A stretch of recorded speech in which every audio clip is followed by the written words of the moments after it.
Good evening, Mr. Emmanuel. Good evening. It's a pleasure having you talk to us It's today. mine too. Thank you very Thank you very much. much. It's a privilege. We never take it for granted. I'm very glad I'm here. Okay, our first question here is, how were you able to discover your purpose? How were you able to discover you're into acting, you're into comedy music, and also write books? How were you able to discover that? Well, as a growing child, I'm a multi-talented person.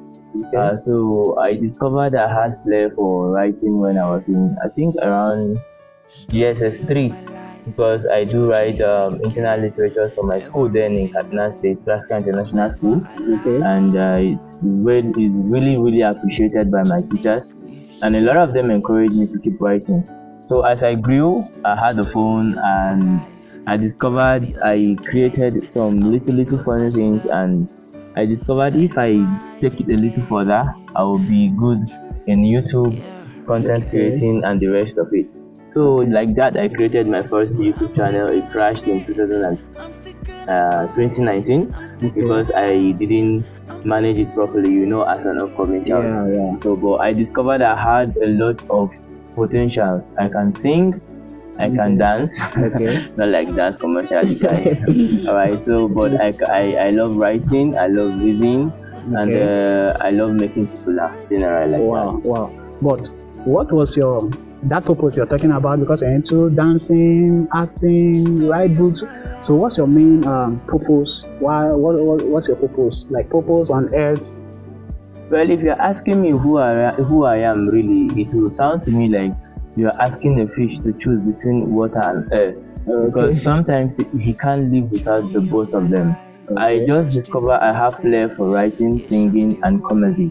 And if I am to choose any right now, it will be too early for me, because none of them have given me $1 million yet. So as a commercial person, I believe the one that gives me money, joy, and I have my time should be my major purpose in life. That I have not discovered yet. Okay, so for you to come up to this stage you are right now, like in writing books and some other things, so how were you able to work towards this achievement? How I started writing, I told you already, from my primary school. But I had a plan to launch my first book since 2012. Because in 2011 there was a religious crisis in Kaduna that claimed the life of my best friend John. If you read Don't Kill the Child, you understand what I'm talking about. And since then, I have been looking for a means, or wishing for a means, to get to tell people the effect of religious crisis in our lives and on our country in general. So I discovered my only chance to get to people was by putting it down. Yes, writing it and sharing it. And that was how the vision of writing came about. And since I have been writing a little stories in my schools, I discovered if I could compose it more larger, and it's based on my intention, maybe I could get a larger audience. Okay, so what were the sacrifices you put in place for you to come up to this level you are right now? Like the kind of the should I say the seminars you've attended, or the books you've read, or stories you've heard, or Okay. If you're asking me of sacrifice, I would not like to mention all of them, because there are some I did secretly that should be my personal sacrifice. But I've done a lot of sacrifice. For instance, sleepless nights, reading all through the night just to get a point, a single point. I've read Chino at a base book, Things Fall Apart, twice. I don't think many Nigerians have done that. Because it's a bulky book, and a lot of people don't like reading bulky books. And I've read Arrow of God, Things Fall Apart, that's Achebe also. I've read The Tempest by William Shakespeare. I've read a lot of books. I've read a lot of books that put me in structure to write. And like I mentioned, sleepless nights, studying, seminars. At a time I decided to attend a seminar in Yola, pay my transport, sleep, go come, feeding everything, just to learn a single thing, writing. So a lot of sacrifice I put in place to learn what I'm doing right now. Wow, that's a great one then. So let's talk about, is this the first book you've written?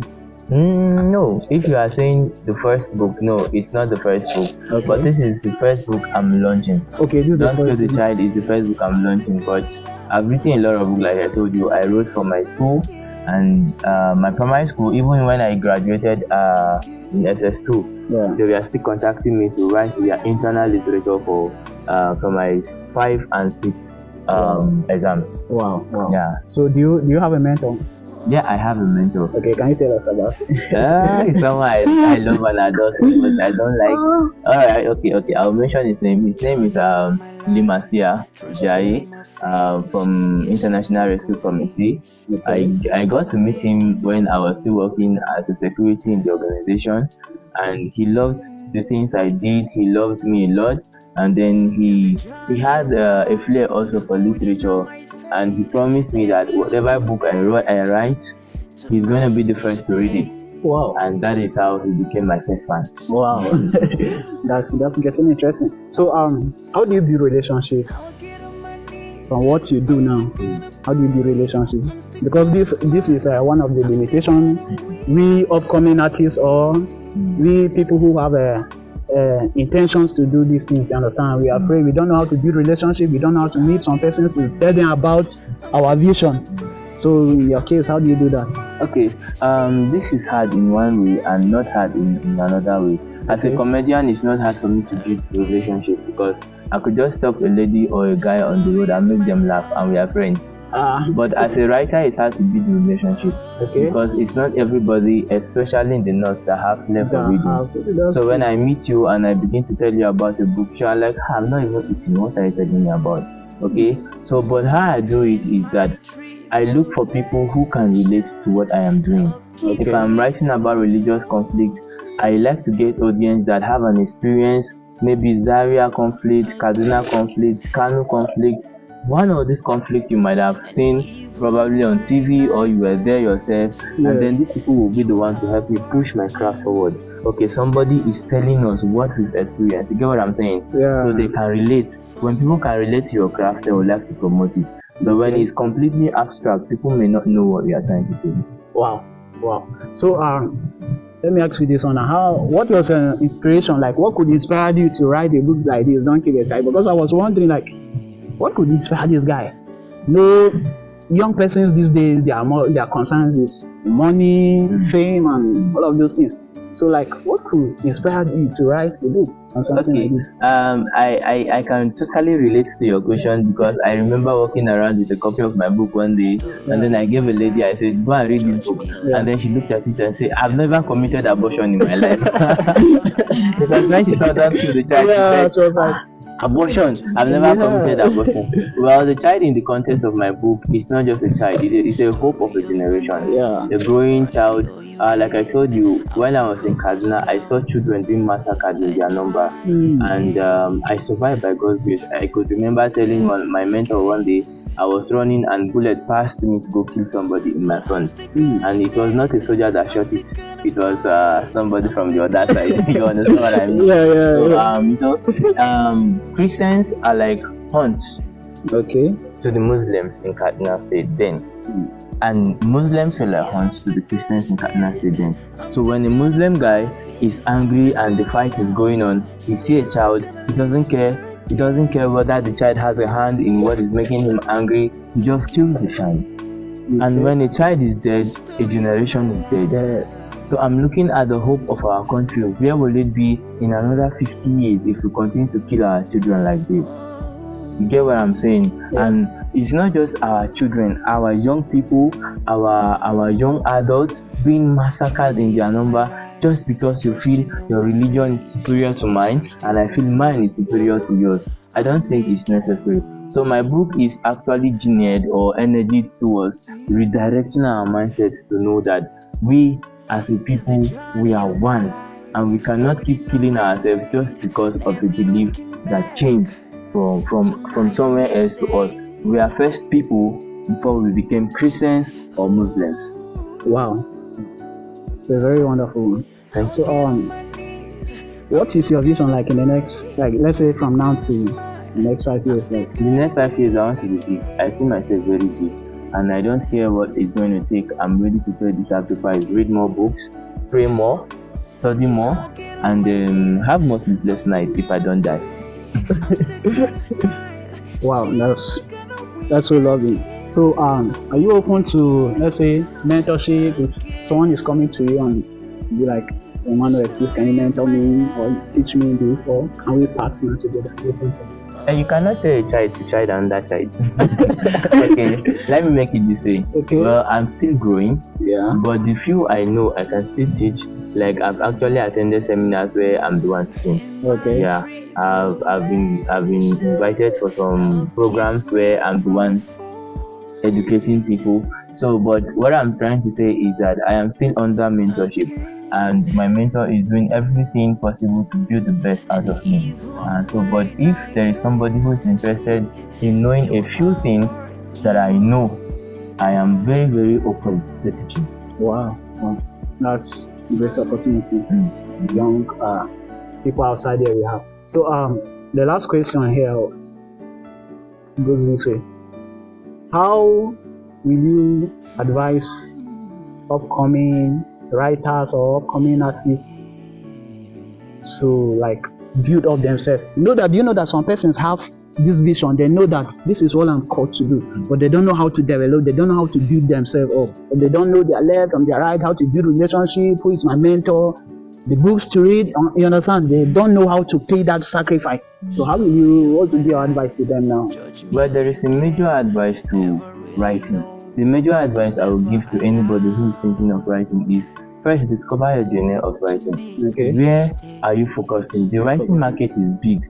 Some, like you said, write on fame. Yeah. Some write on child building. Some write on a lot of topics. But if you are writing on fiction or non-fiction or whatever you are writing on, the first thing is to discover where is your target audience. Okay, yeah. If you are writing on religious violence, then you have to read books that has to do with religious violence. Okay, so that you get your targeted audience very captivated when they read your book. So you can't give what you don't have. It is what is inside of you that you can write down. Okay, don't just imagine ideas to begin to come. Actually, I've met some people that come to me and they are like, I have some books, so I've been writing, I've been writing, I want to publish. And I say, okay, let me see some things you have written down. And the person is telling me probably about child building. Yeah. And then most of the things he has written down is about maybe female child development. Okay. You see, they are related, but they are not one thing. Yeah. And probably because of what he has been reading, maybe he has been reading female child development, which are non-fiction characters. But the thing is, if you want to grow in fiction, you read fiction book. You want to grow in non-fiction, you read non-fiction book. I read a lot of Chinua Achebe's book, and I read William Shakespeare. Why do I read William Shakespeare? William Shakespeare is not a traditional writer like Chinua Achebe. He is a more commercial writer, but he has structure. And so when I get my tradition from Chinua Achebe, I get my structure from William Shakespeare. Then you read my book, you're wow. You get. Yeah. So the structure is there and the traditionalism is there, because I can relate to you as a Nigerian, but I will come from a Western structure. You get. Yeah. So if you read versatilely, you get experience. Yeah. But if you read narrowly, you get structure, you get building. So I advise all of us, I advise everybody coming up as a writer to invest more in reading, spending time in study. Then as a comedian, I think it is better you promote yourself, because the game in internet comedy these days is very, very versatile and is very, very dangerous. Let me tell you the truth. As an internet comedian, I've not monetized any of my page yet. My YouTube page is not yet monetized. My Facebook page is not yet monetized. There is nowhere that is monetized yet, but I'm growing. Okay, and the competition is high. So people are looking for something that is highly exceptional. So you have to do something that is highly creative and exceptional. Then we'll meet at the top. Wow. Actually, I said that was the last question, but I'm tempted to ask you like 2 questions now. Okay. So how do you cope? You write, you do comedy, you do music. How do you cope? Like, how do you merge them together? Financially, or how I do all these things? Either financially or you having time to do all these things. Okay. one mistake we make as content creator is that we focus all our energy to content creating and we forget that content creating is a future money machine. You see, when you are planning to build house next year, you start laying block today. You don't lay block there and sit down there. Okay, you lay one block, you go and look for money for another block. Okay, but you know your house will be complete in 5 years. You get what I'm saying? Now what I'm saying is you have to do something else to get money to your pocket. Maybe any kind of job.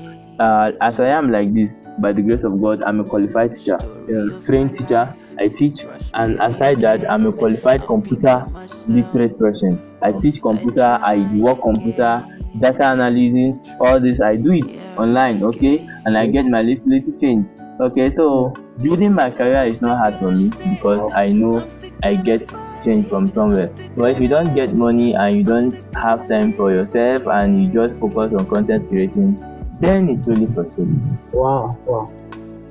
One last question here. You said that the last time. One last question here. Okay. How do you since you started all this content writing, I want you to tell us if you've had any one or two failures anyway, because we like to know that. Wow, failures. I've had a lot of failures. Okay. I've had a lot of failures. For example, my first YouTube channel that crashed because of the loss of my email address. Someone hacked into my phone and condemned my email address, and I couldn't access my YouTube channel again. So I had almost over 900 subscribers on that channel, and I couldn't get it back. You see, so that's a big failure to me because I was almost getting to monetizing. You know where I would have been by now. You know how much YouTube pays.